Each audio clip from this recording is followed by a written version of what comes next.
This is Module 6, Public Health Surveillance. This is the ongoing systematic collection, analysis, and interpretation of health data. It's essential to planning, implementation, and evaluation of public health practice and is closely integrated with the timely dissemination of these data to those who need to know. The goals of surveillance are to monitor trends and detect outbreaks, define public health priorities, evaluate public health programs, inform research, warn us of problems, and direct us to actions. It's important because it's vital to be able to communicate results during potential outbreaks. During non-outbreak times, we want to be able to provide information about baseline levels of disease. It serves as a warning. We have both passive and active. Passive is where healthcare providers do the reporting. This is efficient and simple, but there's a possibility of underreporting because sometimes providers or labs don't always report everything. Active is where you have staff who regularly contact providers or labs to request information about the conditions or diseases to identify possible cases.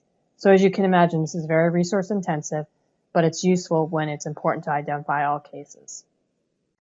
One example of active surveillance is the Behavioral Risk Factor Surveillance System, which is an ongoing telephone survey that where people call residents across the U.S.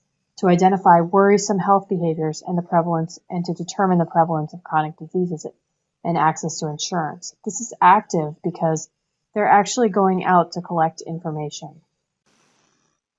Passive surveillance includes notifiable diseases. It's usually provider-initiated, which means it relies on the healthcare providers in hospitals and laboratories to submit information. No public health action is taken until authorities are notified of a reportable disease or condition. Certain diseases are notifiable diseases where healthcare providers and labs must report the cases to local health departments.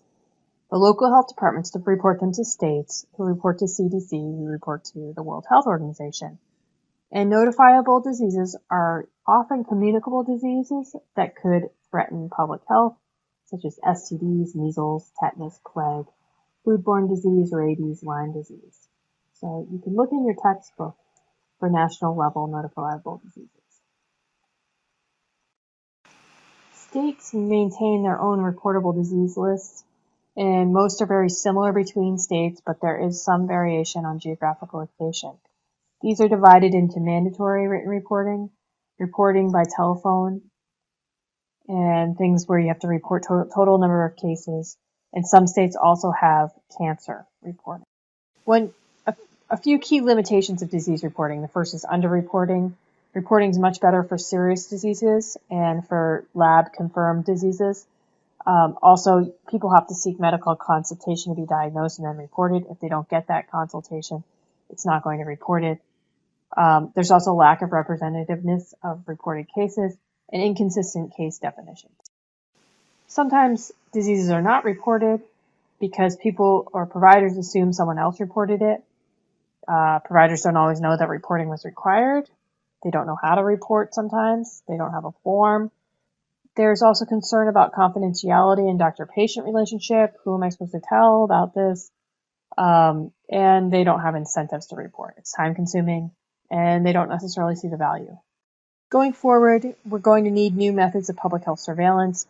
We have reemergence and global spread of old diseases. New disease agents have been identified. We have outbreaks and interconnectedness of the world. So it's really crucial that we have a good surveillance system. There are lots of new methods of public health surveillance. I'm going to talk about a couple. One would be search term surveillance, such as Google Flu. They also have GPH, Global Public Health Intelligence Network, and things like Health Map and ProMed Mail. Google Flu looks at the relationship between searches for flu symptoms and related activity. This gives really early detection of disease activity and gives worldwide data. You can see that this could be actually detect diseases much quicker than the CDC can. There's also, as I said before, GPH, which tracks disease outbreaks, infectious diseases, contaminated food and water, by taking information from lots of global media sources 24 hours a day, 7 days a week. So a lot of disease reports come through informal sources, including the electronic media, and a lot of times by following sort of the signal of what's going on electronically, we can detect disease outbreaks earlier. So it's a great tool.